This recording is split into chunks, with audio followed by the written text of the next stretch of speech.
अस्सलाम वालेकुम। तो आज का हमारा टॉपिक है पोटेंशियल एनर्जी। इससे पहले हमने काइनेटिक एनर्जी के बारे में पढ़ा था, तो मैं डिस्क्रिप्शन में उसका लिंक दूंगा, तो आप उस वीडियो को लाजमी देखिएगा, क्योंकि काइनेटिक एनर्जी के बारे में जब आप समझोगे तो आपको पोटेंशियल एनर्जी का और काइनेटिक एनर्जी का डिफरेंस पता चलेगा कि काइनेटिक एनर्जी और पोटेंशियल एनर्जी में क्या डिफरेंस होता है। इसलिए काइनेटिक एनर्जी की वीडियो को आप लाजमी देखिएगा। तो पोटेंशियल एनर्जी की वीडियो जो है उसको हम स्टार्ट करते हैं। अक्सर आपने देखा होगा कि एक अगर एप्पल है, एक सेब है, उसको बुलंदी पे यानी कि एक दरख्त के साथ वो लटक रहा है, तो उसमें भी वर्क करने की सलाहियत होती है। और ये अक्सर बॉडी में ऐसे होता है कि वो स्टेशनरी है, यानी कि वो साकन हालत में हैं, तो फिर भी उनमें वर्क करने की सलाहियत होती है। जिस तरह से मैं बता रहा था कि अगर एक एप्पल है, उसको आप बुलंदी से इस तरह से गिराते हैं तो उससे क्या होता है, उसमें वर्क करने की सलाहियत होती है और जिसकी वजह से वो एनर्जी का हमल होता है, यानी उसमें एनर्जी होती है। अब उसमें एनर्जी किस वजह से स्टोर हुई है? अब उसमें एनर्जी जो है वो उसकी पोजीशन की वजह से स्टोर हुई है, यानी उसको बुलंदी पे होने की वजह से उसके अंदर एनर्जी स्टोर हुई है।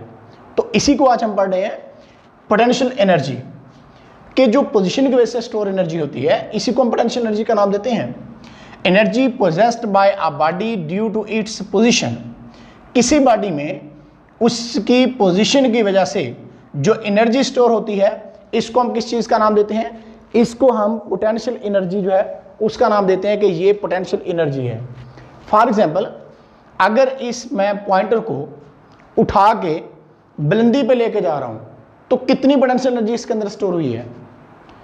इसके अंदर उतनी ही पोटेंशियल एनर्जी स्टोर होगी जितना मैंने इसको ऊपर उठाने में वर्क किया। अब जितना मैं इसको ऊपर उठाने के लिए वर्क करूंगा, उतनी इसके अंदर पोटेंशियल एनर्जी स्टोर होगी। ये होती है potential energy. Energy possessed by a body due to its position. किसी बॉडी में उसकी पोजीशन की वजह से जो एनर्जी स्टोर होगी, उसको किस चीज का नाम देंगे? उसको हम देंगे कि ये उसकी पोटेंशियल एनर्जी है। अब उसके बाद टाइप्स जो पोटेंशियल एनर्जी की है, वो टू टाइप्स हैं जो हम यहाँ पे पढ़ रहे हैं। एक ग्रेविटेशनल पोटेंशियल एनर्जी है और दूसरी इलास्टिक पोटेंशियल एनर्जी है।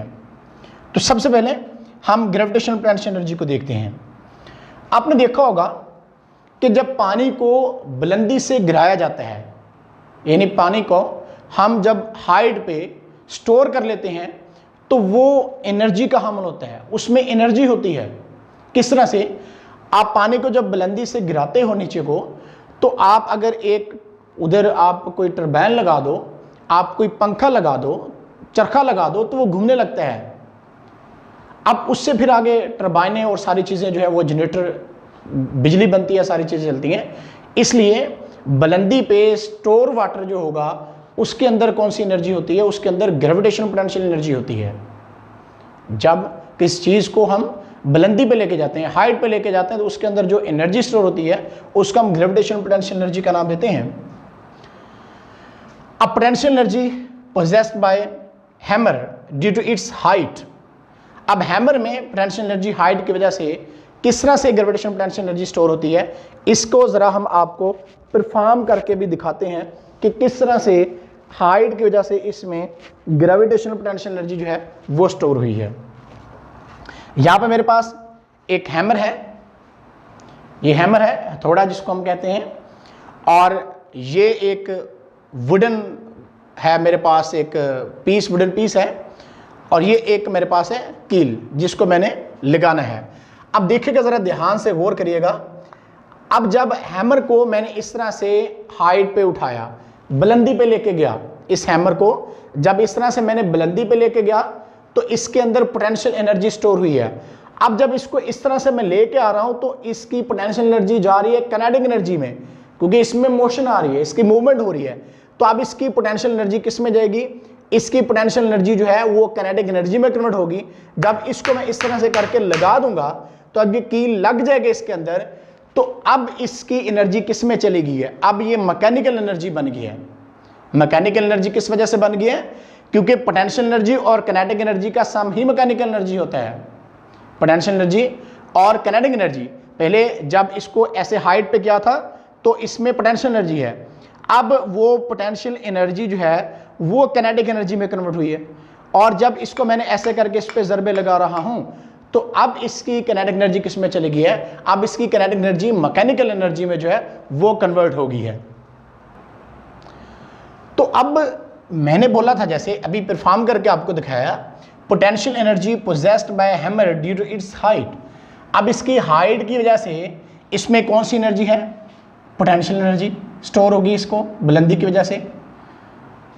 अब उसके बाद ये पोटेंशियल एनर्जी किस में जा रही है कन्वर्ट, ये कन्वर्ट हो रही है काइनेटिक एनर्जी में, और उसके बाद ये किस में चली जाएगी, m.e मतलब मैकेनिकल एनर्जी में चली गई है।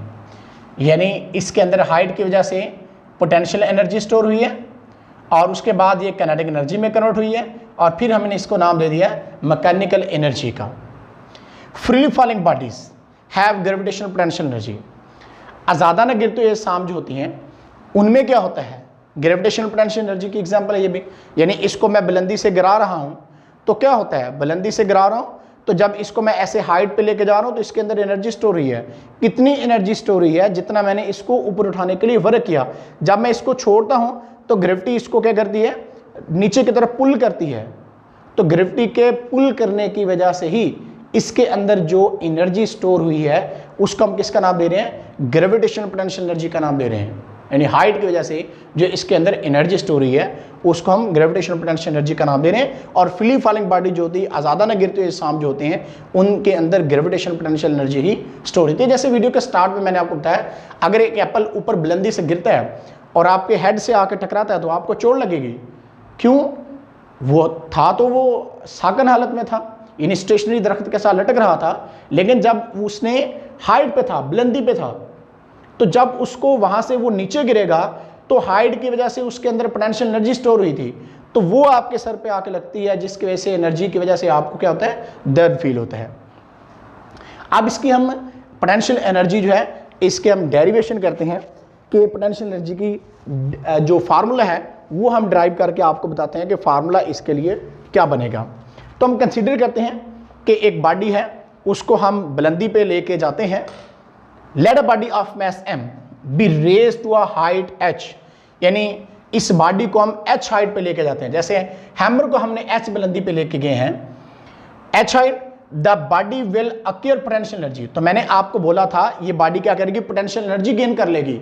कितनी पोटेंशियल एनर्जी गेन करेगी, जितना मैं इसको ऊपर उठाने के लिए वर्क कर रहा हूं। अब जितना इसको ऊपर उठाने के लिए मैं वर्क करूंगा तो वही क्या बनेगी, वही पोटेंशियल एनर्जी बनेगी जो इसके अंदर स्टोर होनी है। यानी इसको आप ऐसे हाइट पे लेके जा रहे हो, बुलंदी पे लेके जा रहे हो, अब जितना इसको बुलंदी पे लेके जाओगे उतनी ज़्यादा इसके अंदर पोटेंशियल एनर्जी स्टोर होती जाएगी, क्योंकि जितना आप वर्क करोगे उतनी पोटेंशियल एनर्जी स्टोर होती है। अब वर्क डन जो होगा वो किसके बराबर होगा, मैंने आपको बोला वर्क डन जो होगा वो बराबर हो जाएगा F क्रॉस H के। सिंपली हमने वर्क का फार्मूला पढ़ा था। वर्क का फार्मूला क्या था, वर्क का फार्मूला होता है W is equal to F cross S या Fs। अब S डिस्टेंस जो है वो हाइट बुलंदी की वजह से है, इसलिए यहां पे S की जगह पे H आ जाएगा, F क्रॉस H। अब कोई भी बॉडी जो है उसको जब हम हाइट पे लेके जाते हैं तो इसकी वजह से क्या होता है, हाइट पे ले जाने की वजह से इसका वेट जो होगा वो तो वर्टिकली डाउनवर्ड एक्ट करेगा। अर्थ की ग्रेविटेशनल फोर्स इसको वर्टिकली डाउनवर्ड खींच रही है, तो इसका वेट वर्टिकली डाउनवर्ड एक्ट कर रहा है। तो जिस वजह से हमने लिखा F is equal to W and W is equal to mg, और वो वैल्यू हम यहां पे लगाएंगे F की जगह पे mg, और साथ में ये H आ गया तो mgh बन गया। यानी जो हमारा वर्क डन है ग्रेविटेशनल पोटेंशियल एनर्जी के बराबर है। वर्क डन जो होगा वो जितना वर्क किया उतनी इसके अंदर पोटेंशियल एनर्जी मैंने आपको बताया था बॉडी के अंदर स्टोर होती है। तो इसलिए ग्रेविटेशनल पोटेंशियल एनर्जी जो है जब वर्क डन के बराबर होगी, जितना काम किया उसी के बराबर होगी, यानी इस पॉइंटर को ऊपर उठाने के लिए जितना आपको वर्क करना पड़ा उतनी ही इसके अंदर ग्रेविटेशनल पोटेंशियल एनर्जी स्टोर होगी। तो इसलिए जो ग्रेविटेशनल पोटेंशियल एनर्जी है, सिंपली इसको पोटेंशियल एनर्जी का नाम भी हम देते हैं, तो वो किसके बराबर आएगी, mgh के बराबर आएगी। इसका मतलब ग्रेविटेशनल पोटेंशियल एनर्जी जो है वो किस पे डिपेंड करती है, ग्रेविटेशनल पोटेंशियल एनर्जी जो है या सिंपली पोटेंशियल एनर्जी जो है वो डिपेंड करती है mass of the body, height जो बॉडी की उस पे, और ग्रेविटेशनल एक्सेलरेशन g पे डिपेंड करती है, यानी मास, ग्रेविटेशनल एक्सेलरेशन और हाइट h पे डिपेंड करेगी। इसका मतलब ये होगा कि मास तो हर जगह सेम रहेगा, अगर एक हम सिंपल बॉडी एक ले लें तो उसका मास तो सेम रहेगा, लेकिन हाइट के साथ साथ g की वैल्यू में चेंजिंग आ सकती है। तो इसलिए ग्रेविटेशनल पोटेंशियल एनर्जी जो है वो डिपेंड करती है mass of the body, gravitational acceleration g और हाइट यानी बुलंदी पे जो है वो इन तीन चीज़ों पे जो है वो डिपेंड करती है। So the potential energy possessed by the body with respect to the ground is mgh and is equal to the work done in lifting it to height h। यानी कि ज़मीन के लिहाज से अगर हम देखें बुलंदी तक, h बुलंदी तक आपने जो वर्क किया है तो वो ग्रेविटेशनल पोटेंशियल एनर्जी के सूरत में स्टोर हो गया और वो किसके बराबर होगा, mgh के बराबर होगा। तो अब बात करते हैं इलास्टिक पोटेंशियल एनर्जी की। इलास्टिक पोटेंशियल एनर्जी क्या है, नाम से पता लग रहा होगा, इलास्टिक पोटेंशियल एनर्जी, इलास्टिसिटी, लचक, energy present in a body due to its stretched position is called elastic potential energy। जब आप किसी बॉडी को खींचते हो, आप स्ट्रेच करते हो, तनाव उसमें लाते हो, तो इसकी वजह से जो उसमें एनर्जी स्टोर होती है इसको हम बोलते हैं इलास्टिक पोटेंशियल एनर्जी।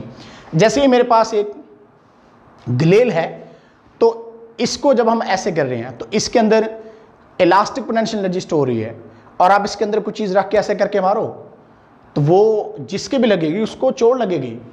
ये अक्सर लोग इसको परिंदों का शिकार करने के लिए भी इस्तेमाल करते हैं, या अगर हम देखें तो आज से काफ़ी साल पहले लोग जंगों में ऐसे एक तनाव वाली चीज़ लेते थे, यानी स्ट्रेच वाली चीज़, और उसके अंदर गोला या कुछ तरह की चीज़ रख के उसको छोड़ते थे और वो जाके लगता था वहाँ पे जो उनके दुश्मन होते थे उनको। यानी स्ट्रेच जो होता है उससे की सूरत में जो एनर्जी स्टोर होगी इसको मैं इलास्टिक पोटेंशियल एनर्जी कहते हैं। ये अक्सर आपने एथलीट्स को भी देखा होगा, वो एक बड़ा सा डंडा उन्होंने पकड़ा होता है हाथ में, इलास्टिसिटी उसमें होती है, लचक होती है, तो ऐसे करके वो छलांग लगाते हैं और रस्सा जो होता है उसके ऊपर क्रॉस कर जाते हैं, तो वो इलास्टिसिटी ही है। यहाँ पर भी कुछ एग्जाम्पल्स हम आपको दिखा रहे हैं। A stretch bow has elastic potential energy due to its stretch position. जब इसको आपने तनाव के पोजीशन में किया, आपने इस तरह से करके इसको खींचा, ये तीर कमान का खेल है, तो ये अक्सर जंगों में इस्तेमाल होता रहा है। ऐसे करके खींच के इलास्टिसिटी की वजह से इसमें एनर्जी स्टोर होती थी और वो इस तरह से करके तीर को छोड़ते थे और वो दुश्मनों को जाके लगता था जिससे बंदा मर जाता था।